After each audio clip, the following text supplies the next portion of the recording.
Axie Infinity, comment être un bon manager? On va vous expliquer tout ça dans ce tuto détaillé. C'est parti. Avant de commencer, n'hésitez pas à mettre le petit pouce bleu en bas de la vidéo, à vous abonner à cette chaîne et surtout, à cliquer sur le lien dans le Discord pour accéder à toutes nos infos exclusives sur les NFT, les stratégies, les préventes, les whitelists. Ça vient répondre à toutes vos questions. Je réponds à toutes vos questions sur Axie. Bref, du très lourd. Alors, Axie Infinity, on a commencé le jeu avec. J'ai commencé à jouer tout seul avec une équipe. Petit à petit, j'ai délégué. J'ai embauché un scolaire pour jouer avec mon équipe. Puis j'en ai embauché 2, 3, 4 et un peu plus. Alors là, aujourd'hui, on a atteint un niveau où on est à 57 scolaires de mémoire. Donc voilà. Donc là, par exemple, je prends ce compte-là pour voir où on en est. Le point est qu'en fait, au début, si vous avez un scolar, deux scholars, trois scholars, quatre scholars à gérer, c'est tout à fait gérable. Vous pouvez tout à fait les gérer un par un, ce n'est pas un problème. Le problème vient du fait que si vous en avez beaucoup trop, parce que si vous avez trop de scholars, qu'est-ce qui va se passer? Vous allez devoir, gérer davantage de personnes. Ça veut dire s'assurer qu'ils atteignent bien les objectifs, les former si ça ne fonctionne pas, les remplacer si ce n'est pas efficace avec ces gens-là. Bref, vous allez multiplier les probabilités de problèmes, de difficultés. Qu'est-ce qu'il en est? Alors, comment on fait dans ces cas-là? Ce qu'on a choisi de faire et la stratégie qu'on a choisi d'adopter, c'est d'embaucher un manager. Ce manager a deux rôles, il a deux positions principales dans notre écosystème Axie. Le premier rôle qu'il tient et la première responsabilité qu'il a au sein de nos équipes de scholars, c'est justement de gérer les scholars et de les former. Il s'assure de trouver les bons scholars pour les bonnes équipes et de les former en conséquence. Il attribue les bonnes personnes en fonction des équipes et il les gère comme ça. Ça veut dire qu'en fait, je n'ai pas besoin de gérer mes scholars, j'ai besoin de m'assurer qu'ils font des bons chiffres. Il le fait à ma place. Et s'ils n'atteignent pas les objectifs, il les remplace. Donc en fait, il trouve les bonnes personnes, il les forme et il leur attribue une équipe. C'est déjà un très gros point parce qu'en fait, si vous avez plus de 50 équipes ou même beaucoup moins, trouver un scholar à chaque fois que vous avez une nouvelle équipe, c'est super long, ça prend du temps. Pour peu que ça se passe pas bien, vous allez devoir repartir de zéro. Franchement, ce n'est pas très agréable. Donc ça, c'est le premier point.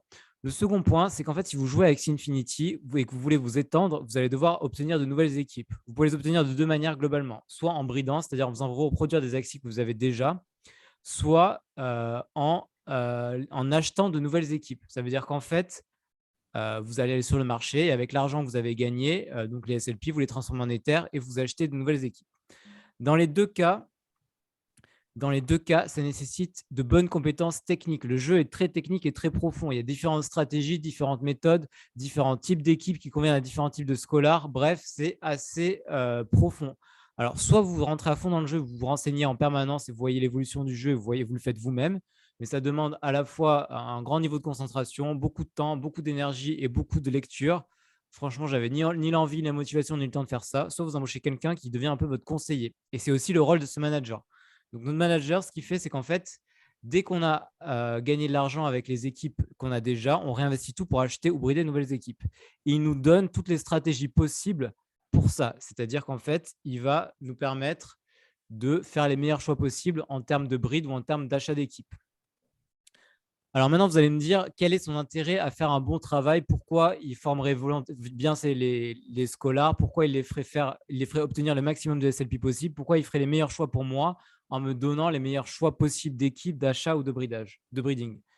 La réponse est très simple, comme dans la vie ou dans n'importe quelle entreprise, on va lui donner un pourcentage de ce qu'il gagne. Ce qui fait qu'en fait, il va récupérer 10%. Le contrat, c'est qu'il récupère 10% de tout ce que les scholars vont gagner. Alors, ça peut paraître pas beaucoup, ça peut paraître faible. Cependant, 10% de 3 équipes, de 3 scholars, c'est évidemment pas beaucoup. Mais comme on a choisi de tout réinvestir et de miser à fond sur le jeu, petit à petit, ce montant augmente en permanence. Et donc, pour lui, ça devient extrêmement intéressant. Et ça peut atteindre des montants qui sont très élevés. Donc voilà, en fait, en le motivant avec un pourcentage des gains qu'il va récupérer, on est sûr qu'il va faire les meilleurs choix possibles. Parce que s'il fait les mauvais choix en termes d'achat ou de breeding d'équipe, ça veut dire qu'on va gagner moins de SLP. Donc lui, sa part va diminuer. S'il fait les mauvais choix en termes de scholars, c'est-à-dire en gros, s'il recrute des mauvais scholars ou que les scholars n'ont pas de bonnes performances, lui aussi, il va récupérer un montant qui est moins élevé. Donc en fait, comme il est intéressé d'un point de vue financier à tout ça, on est sûr qu'il fera les bons choix et qu'il se donnera au maximum pour tout ça. Si vous pensez que quelqu'un peut faire les bons choix et se réinvestir dans son travail sans avoir d'intérêt dans tout ça, sans avoir d'intérêt financier, vous vous trompez lourdement. Globalement, les gens ne font pas les gens s'intéressent uniquement, à ce qui leur apporte quelque chose. Donc en fait, utilisez cet argument-là à votre faveur et non pas en vous scandalisant de tout ça.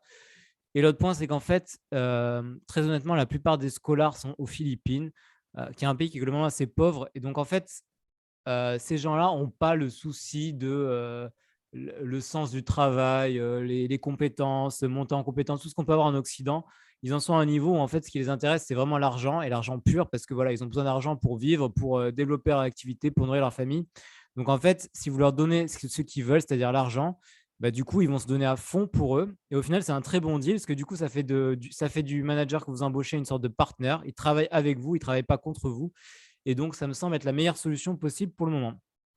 En tout cas, avec nous, ça fonctionne très bien. On a un très, très bon manager qu'on ne vous donnera pas évidemment parce qu'on veut le garder pour nous. Mais il y a des tonnes de gens très compétents aux Philippines ou ailleurs, même si j'ai un petit fait pour les Philippines parce que voilà, il y a quand même une grosse culture du jeu là-bas et il y a un gros vivier de scolaires. Donc au final, les gens peuvent se. Donc le manager pourra les recruter directement sur place. Donc voilà, être un bon manager, c'est ça. Ensuite, à vous de le laisser gérer. Ne soyez pas dans son dos, ne micromanagez pas, c'est inutile. Laissez-le gérer au maximum. Jugez uniquement les résultats. Laissez-le faire comme il veut. S'il veut travailler 2 jours, 2 nuits, bref, soyez pas dans son dos. Laissez-le gérer et tout se passera bien. Voilà, c'est tout ce que j'avais à dire à peu près sur cette vidéo. Fabien, si tu voulais ajouter quelque chose, une question, si c'était quelque chose qui n'était pas clair peut-être. Non, parfait, c'était très clair.